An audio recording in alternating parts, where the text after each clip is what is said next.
so nice to see you here with me. I have the new EVH Hypersonic 6L6. It's not, there's no tubes. I don't know why it's called 6L6. We'll get into all that. I actually made a post on YouTube to get your guys' feedback on things you wanted to see with this amplifier, things that maybe you had questions to that I could help get the answers to, since I'm in direct contact with the people over at EVH, Fender, Jackson, Charvel, you know, the people, the people that would know the answers to those questions. And I got a lot of interesting feedback on this thing. A lot of you just wanted to hear me play through it, which I greatly appreciate. That's very kind of you. I'm glad that you appreciate what I do here on the channel and the stuff that I play. But a lot of you were curious about other things with this. You know, why is it $1,700? That was a big one, especially since there are no tubes in it, which I'm gonna be real with you. When I agreed to do this video, I actually had no idea there were no tubes in this amplifier. I just saw the front EVH panel, that it was a combo amp, and it said 6L6 50 watt, and I'm like, yeah, dude, this is gonna be awesome. And then it's like digital, and oh man. I was a little bit disappointed because I thought this was gonna be a 50 watt tube, and that might have been a mistake in EVH's marketing, I think. So the 6L6 refers to, well, let me just read you the specs. This is the EVH 5153 Hypersonic 6L6 50 watt 1x12 combo amp. Now this is where it gets important. This is a compact 1x12 combo that digitally replicates the tone and feel of the EVH 5153 6L6 tube combo. Oh, so that's why it says 6L6. It's a little confusing, but we can assume there's an EL34 voiced option coming in the future. So we're gonna have to get into that here in a minute with the video, but continuing on with the specs. It has a 50 watt digital power section with 5 attenuation settings that captures the dynamic range and responsive edge of a true tube amplifier. We'll see about that. You have 3 channels, a clean, a crunch, and a lead, and I really like the way that they fit everything on this front panel here with these concentric knobs. I think that was a really interesting and clever design choice. It comes equipped with a 12-inch Celestion EVH G12H speaker. This is one of the Heritage EVH speakers, I believe. Every channel has its own independent gate, which is really, really awesome. You have lush digital reverb. We'll test that out here soon. You have an effects loop if the reverb isn't enough for you and you want to integrate other effects. There's a balanced XLR line out with built-in cab sims. I will show you what that sounds like here in just a minute when we get into the demo. It has MIDI functionality, a USB-C port for firmware updates, and comes with a 5-way remote control foot switch. Okay, so there's a few key things to take away here. This is amp modeling. Technically, right? Like, we're not dealing with just a solid state amplifier. This is modeling a 5150 6L6 like you heard in the marketing. You know, they're trying to replicate the feel and sound of that amplifier. I like this a little bit more than a digital modeler for a few reasons. I really like this analog approach to dialing things in, you know, not having to connect to an app to have to dial in your sound or whatever, or having more features that dial in with it. You know, it's like, there's just this. Now, there are presumably firmware updates. I did check before I shot this video and there were no firmware updates on there as of right now, but who knows what that will be in the future. That leads me into another thing with this amplifier. You can't load your own IRs. However, if you're someone like me, I don't think that you need to, because the built-in IRs, there's 2 of them. They sound very, very good. But you can turn the cab simulation off on the XLR output if you want to run into your own cab loader or whatever you want to run into with that. So there you go. There's the things about the specs. For this demo, I'm playing my Ibanez Xiphos. I've been vibing with this guitar so much lately. I know it's one that a lot of you guys appreciate too. I'm running that into the devil from my company, Obsidian Audio. This is a boost/noise gate. If you want more information on that, you can get it down in the description. That is going into the front of the EVH 5153 Hypersonic, the amp that we just talked about. It's going into the front of that, and then I have that built-in EVH G12 speaker mic'd up with a Voodoo Ribbon 1 and an SM57. I'm also running an XLR out of it so I can capture the IR sound as well. I will put that on the bottom of the screen when you're hearing the internal IRs. If not, you're just hearing the cabinet. Probably get a decibel meter out too. By the way, we are going to take this amplifier out and try it at my rehearsal space with a real drummer, just to give you more context of how loud this thing really is, because sometimes the decibel meter can be deceiving, but you know, it's better than nothing, right?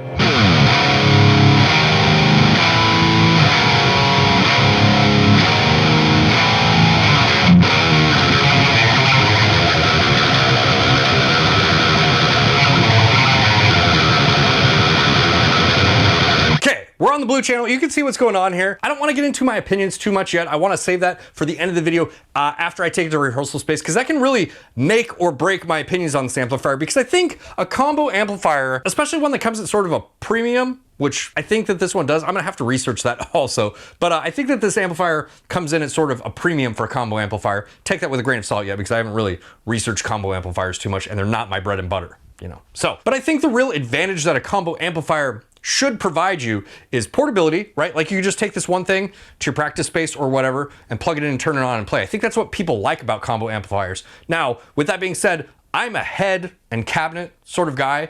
That's what I like doing. So if I say things that sound out of line with what you prefer in a combo amplifier, please let me know in the comments. You know, I would like to educate myself more on this, but my understanding is that, you know, people like to take combo amplifiers because it's just easy. It's just you set it up and you can play, especially gigging musicians, you know, that don't want the look of a full stack on stage. Something like this is really cool for that too, especially with the additional feature of the cab simulated output. And I think that the cab sim sounds really good actually. Let's go through the different ones right here. This is cab 1.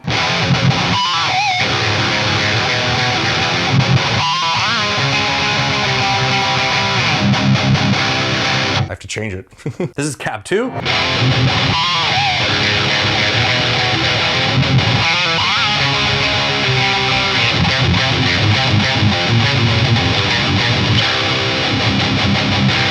Now, as far as I can tell, you can't load your own IRs, unfortunately. You just have the 2 different cabinet options, but it is a really great thing that they actually sound good, because if they sounded terrible and you couldn't load your own IRs, that would be not great. Let's check out the different features on the amplifier real quick. Okay, I'm gonna go to channel 1 here. I know you're all dying to hear a clean tone. And channel 1 is controlled by these concentric knobs, so if you're looking at like the knobs on the amplifier right now, when I switch to that, just know that you're supposed to be looking at the black concentric knobs underneath, not the chicken head knobs. We'll go to the neck pickup too.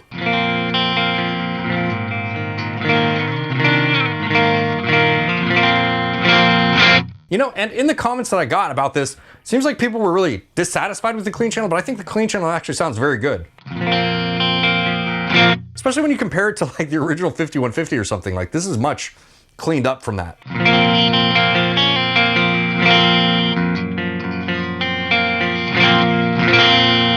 But I do have the low end maxed out, and let's just dial the high end way back. Like, if you want something warmer, you do have to kill the high end quite a bit.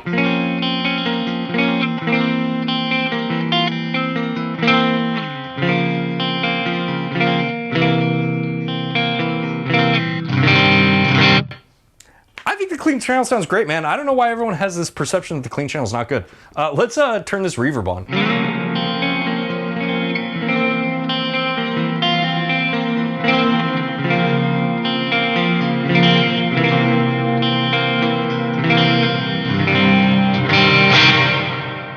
I mean, let's go to the bridge pickup and see if that changes it. I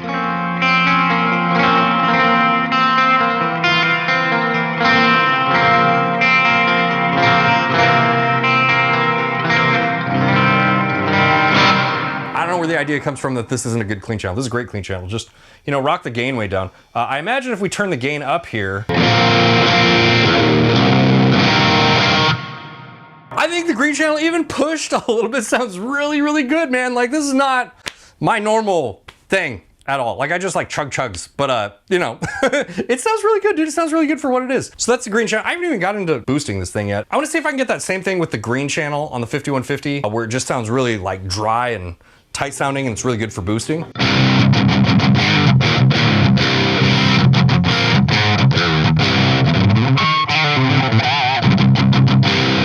It's close. Let's see what this does.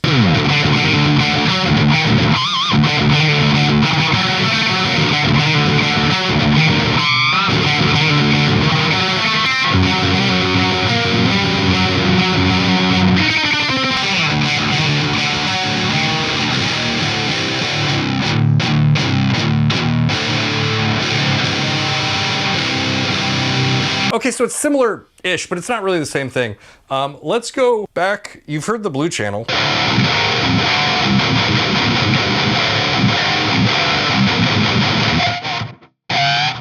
Man, that thing is killing my squeals. The combination of these 2 gates is very powerful.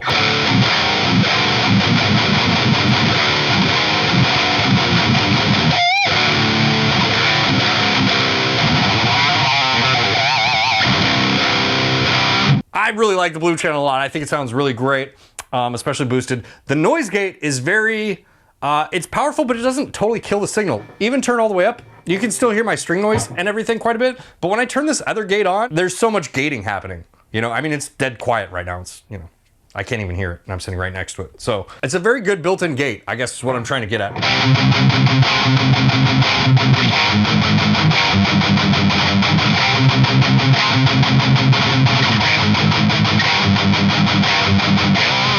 Okay, so this this also has power selection or like attenuation, which is a little bit interesting because it's a solid state amplifier, but I think its main application with this amplifier is supposed to help recreate the sort of like sponginess that you would get by using that setting and then turning up the master volume. So let's try that. And of course, we don't have a master volume on this. We have 3 independent channel volumes, but I think, you know, it's the same idea here. So I'm gonna turn this all the way down to 1 watt right now.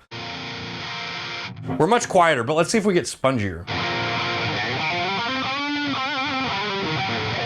Maybe we go up to the next setting here.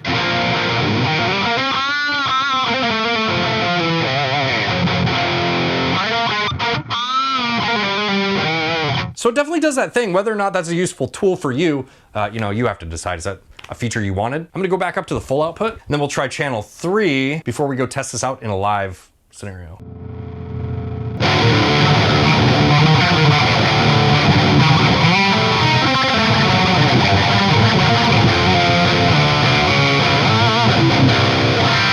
Man, the red channel is just, yeah, the red channel is really good. It's very full sounding. Now there's a weird sort of thing happening, and I can't tell, maybe it's the combo amp, maybe it's this specific guitar, because I know it happens with certain things with this guitar, it sort of emphasizes it. There is like a really honky sort of mid-range. I'm gonna get out another guitar here in just a second to see, you know, if the guitar is like emphasizing that with the amplifier, just the fact that it's a combo amp. Again, not really super versed on combo amplifiers, so take that for what it's worth. Dude, it sounds so fucking beefy, man. Throw a boost in here, why not?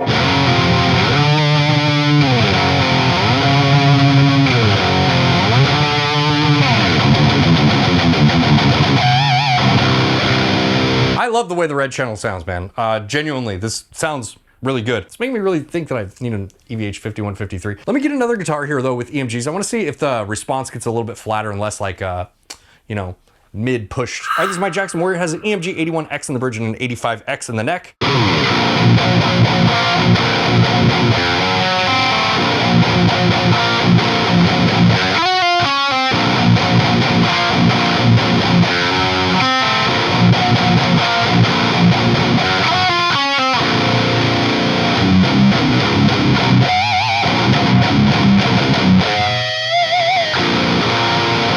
Yeah, it sounds really brutal with this guitar. So the Zyphos sort of emphasizes that mid-range. I've noticed that with that guitar quite a bit, but this does have sort of a, it's not pushed mid-range in the same way that like a lunchbox head, when you turn it up really loud, will get compressed and push the mids a lot more, and it's very not pleasant sounding. It's not like that at all. It's almost just like the resonance of the cabinet is more shifted towards a high, like compared to a 4x12 cabinet. And if you know a lot about cabinets, you're probably like, yeah, you idiot, like that's the way that shit works. But just what I'm noticing with my very smooth-brained experience with this combo amplifier is the resonance of the cab seems to be pushed more towards the high, low end, or like the low mids, something like that. And turning this resonance knob way down did help get that under control a little bit more, which is a little bit unintuitive to me because like with a full-size head, I would turn that resonance way up. I like the thump of a 4x12 cabinet, so a little bit different in that regard.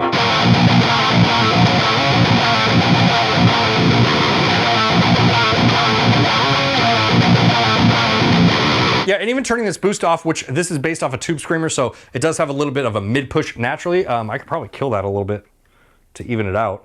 But even, you know, with that off, it just, this amp and speaker, this combo amplifier is naturally voiced in a way that emphasizes the mids. Yeah, so maybe you like that. Maybe that's awesome for you. That actually helped out a lot.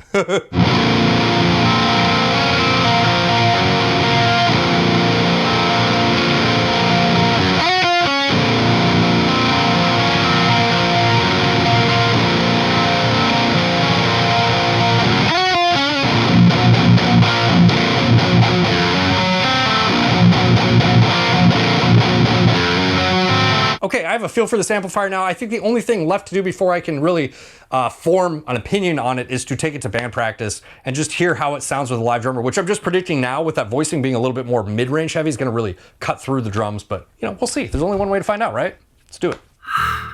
Okay, normally I would just include this footage as a transition, but I think I unintentionally caught a experience here that I wanted to share with you. The fact that this amplifier is so lightweight means that I can carry this and my guitar in one go, and it's just such a nice thing to be able to make one trip to the car, one trip to the practice space. If you've had to lug gear in and out of places and you're used to that, then you'll know what I'm talking about. But this was just a really, really nice bonus that I didn't even think about.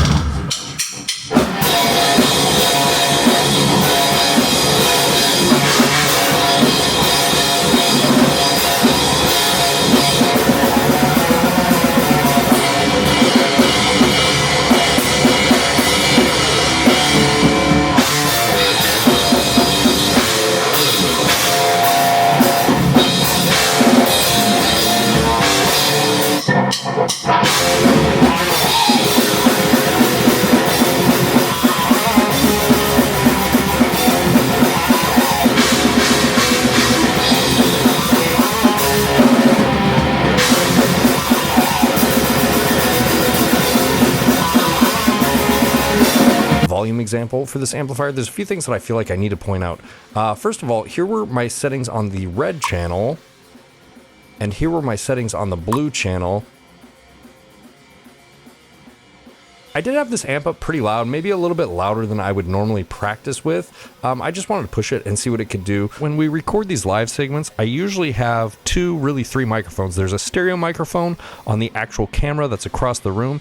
It is slightly elevated, like you can see. That's the video that you're looking at. And then I also have my lav mic on, and I mix those together. And it kind of gives you a good overall example of the sound in the room. However, when we recorded this, I accidentally turned voice isolation on the lav mic. So this is the sound that I got from it.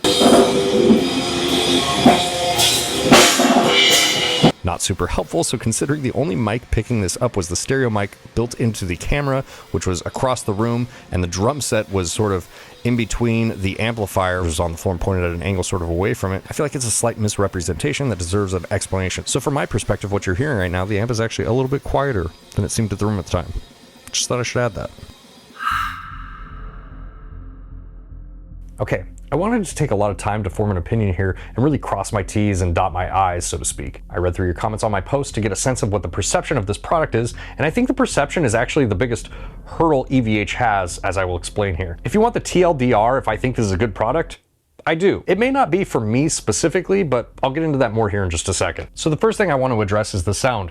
EVH claims that this is an authentic digital recreation of their flagship amplifier, and after having some back and forth conversations with them about their approach and retesting the amplifier on my own, I can see what they're going for.